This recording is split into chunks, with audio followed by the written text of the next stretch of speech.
Whenever we pray the Lord's Prayer, we know the words, lead us not into temptation. It's interesting wording this prayer Jesus taught us, lead us not into temptation. It's as if it sounds like God leads us into temptation. And the gospel story today, the Spirit led Jesus into the wilderness. We know that temptation is just a part of the human existence.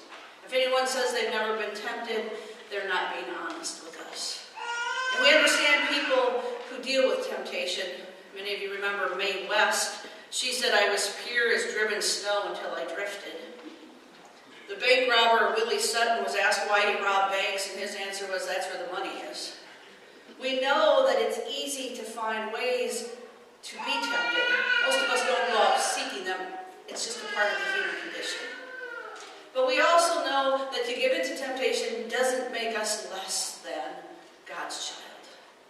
So often we hold ourselves up, and I think the church has throughout history, like we love shame and guilt, instead of saying, this is part of the human condition. How do we find ourselves in that story? Our gospel story today, Jesus is led by the Spirit. And it's interesting that most translators translate the devil, where actually the word in Greek means something that's thrown into your path. Think about that.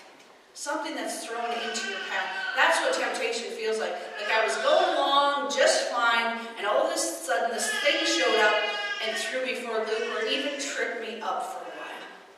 That's what this person, this one that we personify as the devil, actually means in the Greek. So think about that as we think about temptation. So Jesus gets led into the wilderness, and what he's tempted to do are not bad in and of themselves. Eating bread, trusting that God will save him, those things are not bad in and of themselves, but what is the deeper temptation? First of all, the temptation to have bread is about consuming, about being so consumed with something, acquiring, having everything, that we become driven for that, getting it, instead of the journey itself. The idea of like being thrown off the pinnacle is like saying, I need this spectacular life. Like if I don't have a spectacular life, then something's wrong, instead of trusting that God's in even the boring places. That God uses us wherever we are, and God's the one who's spectacular. And then the last temptation is about power. Now maybe all of us aren't striving for power to be the most powerful, to be recognized, but most of us like to be in control. I want to have control of my life. I want to think that I plan out my days and I can make it happen, and that is such a delusion. So instead of, I think like the church has done throughout most of history, we made temptation like if something's wrong with you, if you've given in. What if we start where Jesus starts, in understanding that we're beloved, that we are God's beloved child. And sometimes we find ourselves in wildernesses. Sometimes we find ourselves in places we never thought we'd be standing because of choices we have made, and we have to live with the outcome, the consequences of that. But it doesn't change how God sees us or claims us. Many of you maybe know the children's book, The Kissing Hand. Kindergarten teachers often read it the first day of kindergarten. So the book is by Audrey Penn. It's a story of a little raccoon who's going to go to his first day of school. And he starts crying and tells his mom he can't do it. He doesn't want to leave her. He doesn't want to leave his toys. He doesn't want to leave his home. He doesn't want to leave his swing. And his mom says she understands, but she says sometimes we have to do things that at first appear scary. But she says, I know a way that you can face school and it will be almost as comfortable and cozy as home. She says it's a secret that my mother shared, her mother shared with her, and her mother shared with her. So she had him hold out his palm, and she kissed his palm. And he says in the story that he could feel her love travel up his arm into his heart.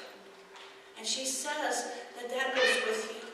So when you're scared at school, or when you're not sure, put your palm to your cheek and feel my love. And all of a sudden you will have new friends. You will have new toys that you love. You will have new swings to swing on. But when you are not sure, trust that Mommy loves you. We have been marked with the cross of Christ forever. We have been told that we were beloved, whether we're in the wilderness or whether we're at the top of our game. We have this promise that we are beloved. That is our identity. Not the behaviors in our life, not the choices we make, and not the consequences with which we live, but beloved child of God. That is who we are. Henry Nouwen wrote the book Beloved. He writes, "Over the years, I've come to realize the greatest trap in our life is not success, popularity, or power, but self-rejection. When we have come to believe in the voices that call us worthless and unlovable, then success, popularity, and power are usually perceived as attractive solutions. Self-rejection is the greatest enemy of the spiritual life because it contradicts the sacred voice that calls us the beloved. Being the beloved constitutes the core truth of our existence." To own this, to claim that we're the beloved, is not some flowery, feel-good attitude. It's a radical act. It's a radical act to say whose I am is the number one thing in my life, that I'm a child of God first. There was a group of Christians in Northern Europe from the middle of the 12th century to the end of the 14th century. They were called the Beguines. The Beguines took this very seriously. They said our first identity is being beloved child of God. They trusted that their life experiences dictated this truth that they belonged to God first and foremost.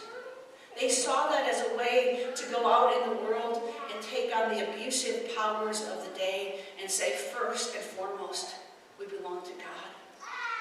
I've often imagined, what if the church had followed this group of believers instead of all the shame and guilt of many of the early churches, especially in the Middle Ages, where we were told to be shameful, where we were told that what we did dictated who we are.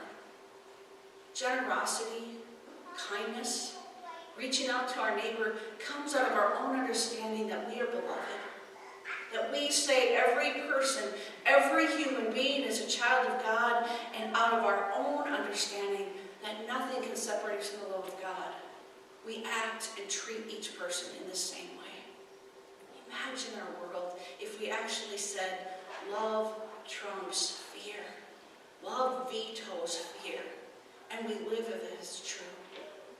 So this week I encourage you, every day look in the mirror.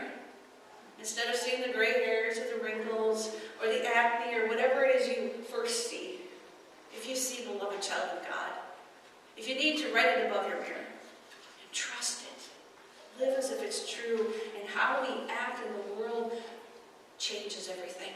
Social transformation happens when we believe we are beloved and we turn and treat our neighbor the same. Amen. I'd like to close with a prayer by Walter Brueggemann. You are the God who is simple, direct, clear with us and for us. You have committed yourself to us.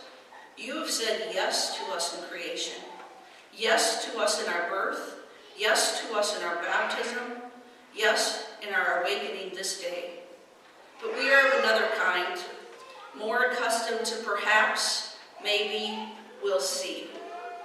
Left in wonderment and ambiguity, we live our lives not back to your yes, but out of our endless perhaps. So we pray for your mercy this day, that we may live yes back to you. Yes with our time, yes with our money, yes with our bodies, yes with our strength and our weakness, yes to our neighbor, yes and no longer perhaps, in the name of your enfleshed yes to us, even Jesus, who is our yes into your future.